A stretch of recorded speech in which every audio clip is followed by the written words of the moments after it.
আসসালামু আলাইকুম রহমতুল্লাহ। সম্মানিত সাংবাদিক বন্ধুগণ, সম্মানিত দেশবাসী, আমরা আজকে একটি ঐতিহাসিক মুহূর্তে দাঁড়িয়ে আপনাদের সামনে কথা বলার জন্য দাঁড়িয়েছি। আপনারা জানেন যে আজকে বাংলাদেশের মহামান্য সুপ্রিম কোর্ট বাংলাদেশের ইতিহাসের একটি গুরুত্বপূর্ণ মামলা রায় দিয়েছেন। বাংলাদেশের রাজনীতিতে কেয়ারটেকার সরকার ব্যবস্থা একটি তাৎপর্যপূর্ণ, খুবই গুরুত্বপূর্ণ একটি বিষয় ছিল। সেটা নিয়ে দীর্ঘ শুনানির পর আজকে রায় হয়েছে। সেই রায়কে সামনে রেখে বাংলাদেশ জামাত ইসলামীর পক্ষ থেকে আমরা আপনাদের সামনে কথা বলছি। আজকের এই প্রেস ব্রিফিংয়ে আমাদের মধ্যে উপস্থিত আছেন বাংলাদেশ জামাত ইসলামের কেন্দ্রীয় অফিস সেক্রেটারি জনাব আব্দুস সাত্তার এবং ঢাকা মহানগর দক্ষিণের প্রচার বিভাগের সহকারী আমাদের প্রিয় ভাই আব্দুস সাত্তার সুমন। দুই আব্দুস সাত্তার আমার পাশে আছেন। আমাদের কেন্দ্রীয় নেতৃবৃন্দ সবাই ঢাকার বাইরে, আর সময় কম থাকার কারণে ঢাকার মধ্যে যারা আছেন তাদের অনেকেরই এসে পৌঁছতে হয়তো দেরি হবে। আসবেন আশা করি আমরা ইনশাআল্লাহ। আলহামদুলিল্লাহ, বাংলাদেশের ইতিহাসের এই গুরুত্বপূর্ণ রায় যেটি আজকে হলো, আপনারা জানেন যে শেখ হাসিনা সরকার ক্ষমতায় আসার পর কেয়ারটেকার সরকার ব্যবস্থাকে তারা বাতিল করেছিলেন। যে রায়ের মাধ্যমে এই কেয়ারটেকার সরকার বাতিল হয়েছিল সেটি একটি পক্ষপাতদুষ্ট রায় ছিল। যে রায় বাংলাদেশের রাজনীতিতে বহু বিতর্কের সূচনা করেছিল এবং বাংলাদেশের রাজনীতিকে একটি গভীর অন্ধকারের দিকে ঠেলে দিয়েছিল। বলা যায় যে কেয়ারটেকার সরকার ব্যবস্থা বাতিলের কারণেই শেখ হাসিনার সরকার পরবর্তীতে এই ফেসিবাদ এবং স্বৈরাচারী চরিত্র তারা অর্জন করেছিলেন। এই কেয়ারটেকার সরকার নিয়ে এই জাতি আন্দোলন করেছে, দীর্ঘ আন্দোলন করেছে এবং এই কেয়ারটেকার সরকারের জন্য জাতির অনেক রক্ত দিতে হয়েছে। আপনারা জানেন যে আজকে সেই গুরুত্বপূর্ণ 20 নভেম্বর 1983 সালের 20 নভেম্বর বাংলাদেশ জামাত ইসলামীর পক্ষ থেকে তৎকালীন আমাদের ভারপ্রাপ্ত আমিরে জামাত মরহুম আব্বাস আলী খান সাহেব 1983 সালের 20 নভেম্বর একটি জাতীয় সমাবেশে, বায়তুল মোকাররমের উত্তর গেটে একটি জাতীয় সমাবেশে বাংলাদেশের রাজনীতিতে নির্বাচনের জন্য এই কেয়ারটেকার সিস্টেমটা তিনি উপস্থাপন করেছিলেন। এর মূল রূপকার হচ্ছেন অধ্যাপক গোলাম আজম রহিমহুল্লাহ। তিনি বাংলাদেশ জামাত ইসলামীর আমিরে জামাতের দায়িত্ব পালন করেছেন। এটা এ কারণে আমরা তখন বলেছিলাম, আমাদের নেতৃবৃন্দ বলেছিলেন যে ক্ষমতাসীন দল নির্বাচনের সময় ক্ষমতায় থেকে নির্বাচন করলে তাদের পরাজিত হওয়ার কোনো উদাহরণ নাই, ইতিহাস নাই, এবং তারা নির্বাচনকে ম্যানিপুলেশন করেন, পক্ষপাতদুষ্ট নির্বাচন হয়, নির্বাচনকে তারা তাদের মতো করে সাজান। এই জন্য বাংলাদেশের রাজনৈতিক সংস্কৃতিতে নির্বাচনকালীন সময় একটি নিরপেক্ষ তত্ত্বাবধায়ক সরকার, যেটার আমরা নাম দিয়েছি কেয়ারটেকার সরকার, এই ধরনের একটি ব্যবস্থা প্রতিষ্ঠার জন্য জামাত ইসলামের পক্ষ থেকে 1983 সালের 20 নভেম্বর প্রথম এই প্রস্তাবনাটা দেওয়া হয়েছিল।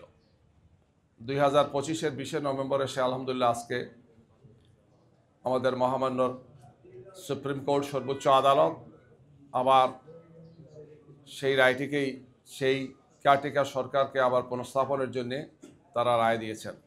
আমরা সংশ্লিষ্ট সবাইকে মোবারকবাদ জানাচ্ছি, বিশেষ করে দেশবাসীকে মোবারকবাদ জানাচ্ছি। 1991 সালে আপনারা জানেন প্রেসিডেন্ট শাহাবুদ্দিন সাহেবের যে কেয়ারটেকার সরকার ছিল, বাংলাদেশের ইতিহাসের সবচেয়ে গ্রহণযোগ্য নির্বাচন তারা করেছিলেন এবং এরপরে 96 পর্যন্ত যারা ক্ষমতায় ছিলেন আমরা কেয়ারটেকার সরকারের জন্য বিল দিয়েছিলাম। আমরা চেয়েছিলাম সংসদে আলোচনা হোক। একটা পর্যায়ে এটা নিয়ে আমরা আন্দোলন করেছি, দীর্ঘদিন আন্দোলন হয়েছে, অনেক সময় মাস বৎসর পেরিয়ে আমরা আন্দোলন করেছি। একটি সময় আসে 1996 সালে সেই কেয়ারটেকার সরকার সংবিধানে আসে এবং পরবর্তীতে 91-এর পরে 1996 এবং 2001 সালে এবং 2008 সালে কেয়ারটেকার সরকার অধীনে নির্বাচন হয়েছে। যদিও 2008-এর নির্বাচনটি নিয়ে কথা আছে, পক্ষপাতদুষ্ট হয়েছে, নির্বাচনে অনেকগুলো মেকানিজম করা হয়েছে, কলাকৌশল সেখানে করা হয়েছে। কিন্তু বাংলাদেশের ইতিহাসে 1991, 1996 এবং 2001 সালে নির্বাচন সবচেয়ে গ্রহণযোগ্য নির্বাচন হয়েছে। জাতীয়ভাবে এবং আন্তর্জাতিক মানদণ্ডে এই তিনটি নির্বাচন বাংলাদেশের মানুষের প্রত্যাশার বলা যায় যে সবচেয়ে চমৎকার আকাঙ্ক্ষা সেখানে পূরণ করতে পেরেছেন, গ্রহণযোগ্যতা পেয়েছিল কি। এই কেয়ারটেকার সরকার হাসিনা সরকার ক্ষমতায় আসার পরে তারা বাতিল করেছেন এবং এরপরে যে তিনটি নির্বাচন হয়েছে 2014, 2018 এবং 2024-এর যে তিনটি নির্বাচন বাংলাদেশের ইতিহাসের সবচেয়ে কলঙ্কিত তিনটি নির্বাচন।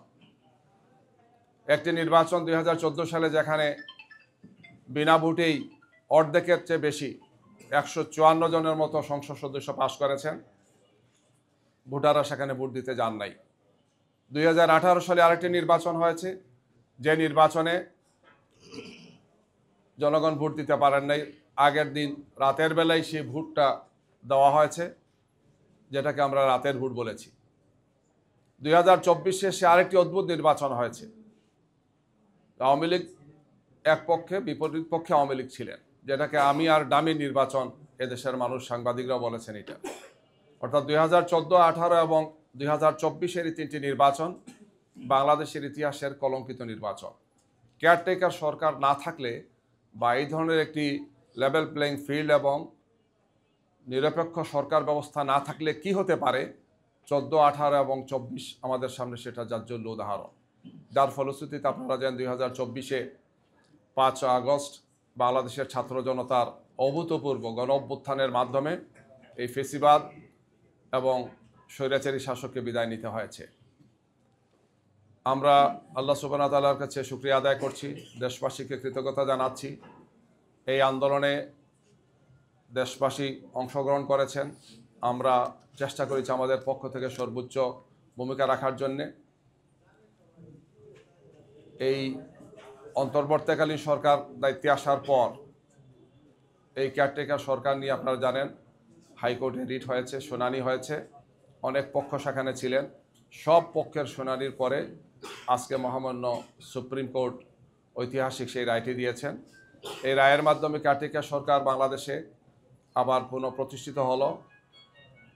মহামান্য আদালত এটাও বলেছেন যে আগামী ত্রয়োদশ নয়, চতুর্দশ জাতীয় সংসদ নির্বাচন এই কেয়ারটেকার সরকারের অধীনে হবে কি। আমাদের সংবিধান সংশোধন সহ অনেকগুলো কাজ আগামী নির্বাচনের পরে হবে, সেখানে এই সমস্ত বিষয়গুলো জাতীয় সংসদে আলোচনা হবে। আমরা আপনাদেরকে মোবারকবাদ জানাচ্ছি, কষ্ট করে এখানে আসছেন। বাংলাদেশ জামাত ইসলামীর পক্ষ থেকে, আমাদের সম্মানিত আমিরি জামাতের পক্ষ থেকে আমরা দেশবাসীকে মোবারকবাদ জানাচ্ছি। আমাদের সুপ্রিম কোর্ট, সংশ্লিষ্ট আইনজীবী, বিভিন্ন পক্ষ যারা এই মামলায় যারা পক্ষভূত হয়েছিলেন, আমরা সবাইকে মোবারকবাদ জানাচ্ছি। জাতির এই ক্রান্তি লগ্নে কেয়ারটেকার সরকার পুনঃপ্রতিষ্ঠা হওয়ার মাধ্যমে আমরা মনে করি যে গণতন্ত্র তার ইতিবাচক ধারায় ফিরে আসবে। বাংলাদেশের মানুষ তার ভোটাধিকার নিয়ে আর সন্দেহের মধ্যে থাকবে না। একটি সরকারের 5 বছর পূর্ণ হওয়ার পর কেয়ারটেকার সরকার প্রতিষ্ঠিত হবে এবং জনগণ ভোট দেওয়ার মতো একটি সুন্দর পরিবেশ পাবে। একটি দেশের রাজনৈতিক স্থিতিশীলতা, অর্থনৈতিক স্থিতিশীলতা, তার অগ্রগতি, তার সামগ্রিক উন্নয়নের জন্যেই সরকার ব্যবস্থা, নির্বাচন ব্যবস্থা এবং বিশেষ করে কেয়ারটেকার সরকার ইতিবাচক ভূমিকা পালন করবে, এটা আমরা প্রত্যাশা ব্যক্ত করছি। গিয়ে আমরা আবার আপনাদেরকে মোবারকবাদ জানাচ্ছি, সাংবাদিক বন্ধুদেরকে, আপনারা আজকে এখানে আসছেন। আমাদের পক্ষ থেকে আপনাদেরকে আবার কৃতজ্ঞতা জানিয়ে আমাদের প্রেস ব্রিফিংয়ের কার্যক্রম আমরা এখানে সমাপ্ত ঘোষণা করছি।